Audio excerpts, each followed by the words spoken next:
Ndabasuhuje cyane ndetse nanabaha ikaze kuri RTube Tech nanone. Tumaze kurebera hamwe uburyo bugiye butandukanye wakoresha ukura system charg kuri telefone ntoya za matushi, uretse ko nuko twibanze kuri matushi ariko no kuri smartphone n'ubundi biriya birakora cyane rwose. Ahubwo tugiye kurebera hamwe turebe impamvu bamwe bakunda kuba bakoresha buriya buryo twabonye cyangwa se bagakoresha ubundi buryo tutarabona bwo gukoresha gani. Turebe ibyiza byo gukoresha gani, tunarebe n'ibibi byayo. Turebe ibyiza byo gukoresha buji kando, tunarebe n'ibibi byo gukoresha buji. Hanyuma turebe nanone ibibi byo kuba twakoresha ferasudi n'ibyiza byayo. Hanyuma rero bigenda biterwa n'icyo ushaka. Reka duhere kuri gani.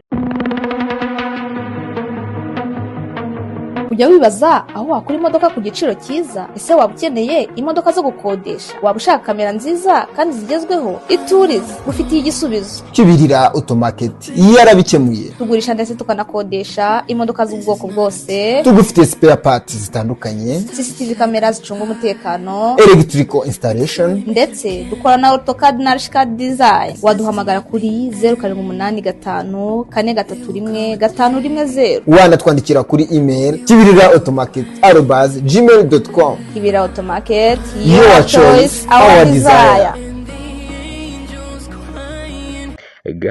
Gani abantu benshi bakunda gutinya gukoresha iriya mbunda irekura umwuka ushyushye, bitewe n'uko hari igihe wongera umwuka ukazamura umuyaga, nko ku muntu utamenyereye kuyikoresha, ukazamura umwuka mwinshi uhoza, hanyuma ukanazamura temperatire uriya mwuka ushyushye. Bigenda bite rero? Ndavuga ngo komponenti zo zimaze gushyuha neza, zimaze gushyuha bya hatari, cya gihe cyo kuba zavaho, iyo uramutse utunzeho uriya mwuka uri gusohoka ari mwinshi, wenda wawuzamugeza nko ku ijana, wayizamugera nko ku ijana. Nuramuka utunze kuri komponenti zamaze gushyuha, zose zirahunguka zikavaho, hahandi wisanga device y'umukiriya wari uri gukora isigaye nta kintu kikiriho, ukisanga noneho niba yiguhaye yaka wari ugiye gukora system charg, ukisanga noneho telefone irazimye burundu, cyangwa se ugasanga telefone mikorofone zose zahungutse, ntizongera kwinjiza, ntizongera kumva radiyo, nanone ntuzongera no kurikodinga ngo bikunde kuko mikorofone zavuyeho, cyangwa se ziriya komponenti yaba amakapasita cyangwa amaresistance ndetse n'amadiyode cyangwa n'ama-ayisi yavuyeho. Aranduwe n'iki? Na wa mwuka. Muri make byagenze gute?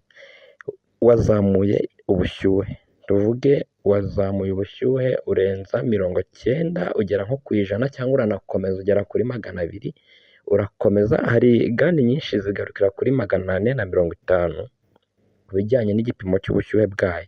Rero ugasanga wabumariyemo, urangije uragenda uzamura nayo uyigeza kuri 300. Bizahunguka byose biveho, mu by'ukuri usigare uririra mu mazi abira.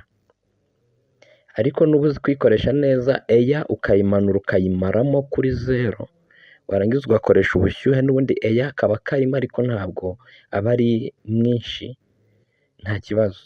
Aho ho ushoboye kutakwangiriza, ubwo aho ni ku muntu umenyereye kuyikoresha. Rero byaba byiza niba utamenyereye kuyikoresha, kwitondera guhita uyikoresha bwa mbere, uhite upatana ikiraka cy'umukiriye, nurangiza ukoreshe gani. Wakoresha ibyo usanzwe umenyereye. Tumanuke kuri ferasudi, kuko wakoresha ferasudi nini nk'iriya ya Terminator mwabonye nagiye nkoresha.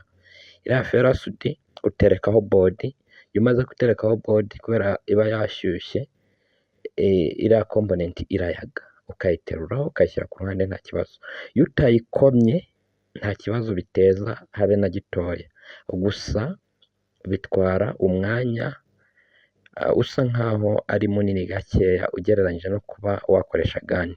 Hanyuma rero umuntu uri gukoresha iriya mbunda, umuntu ukoresha imbunda irekura umwuka ushyushye mu kuba yakura komponenti, we birihuta cyane, nicyo tuyikunda, icyo nicyo cyiza cyayo.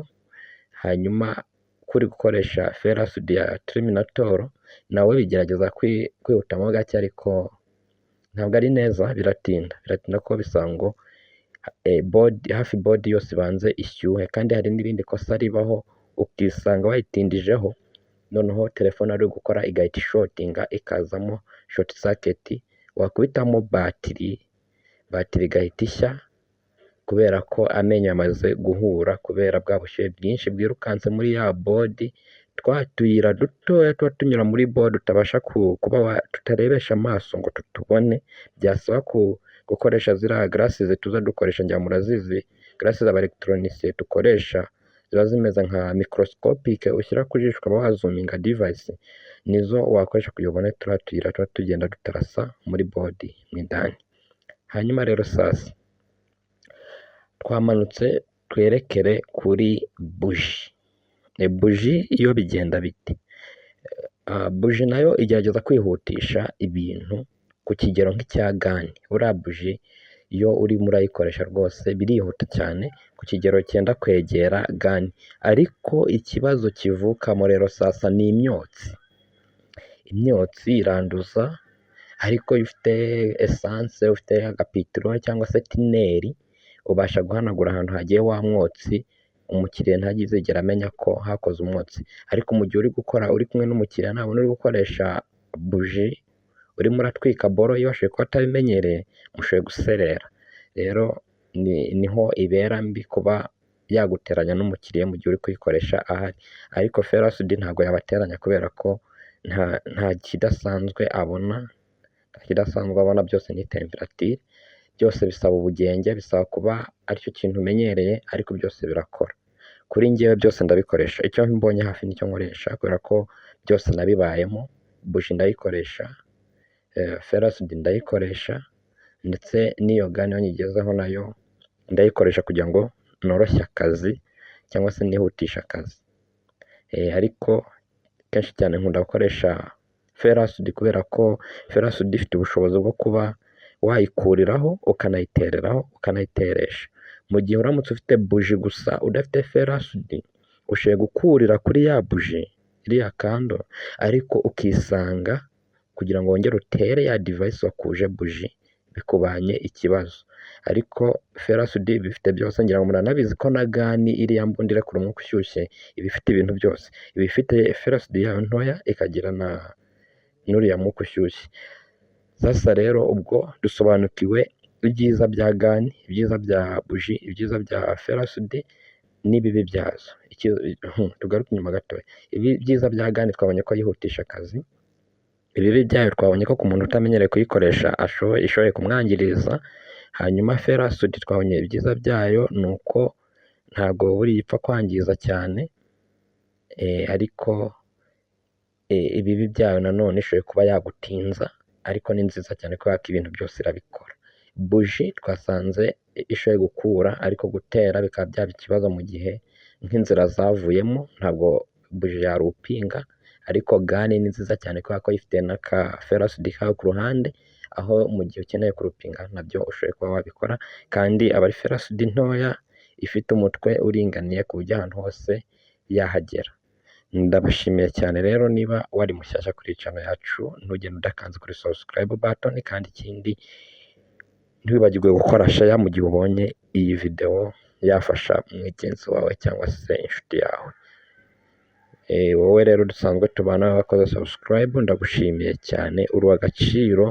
Nawe rero mushya injira mu mubare w'abasubscriber ba YouTube Tech, dukomeze twigire hamwe ikoranabuhanga n'itumanaho, dukomeze twigire hamwe Helipea, dukomeze twigire hamwe project ya kudesigning ama project, kugira ngo murabibonye ko nabyo turabikora. Tujye kwigira hamwe muri project design, twanarebera hamwe ibijyanye na Helipea buriya n'amateleviziyo tuzageraho, kuko hari video nahereyeho z'amateleviziyo nagiye nkora, hari n'izo nagiye nikorera amampuri nazo murazizi. Rero ndagusabye niba uri mushya ntugende utinjiye mu muryango mugari wa Aritube Tech. Mwari kumwe na Aritech. ndabashimiye cyane.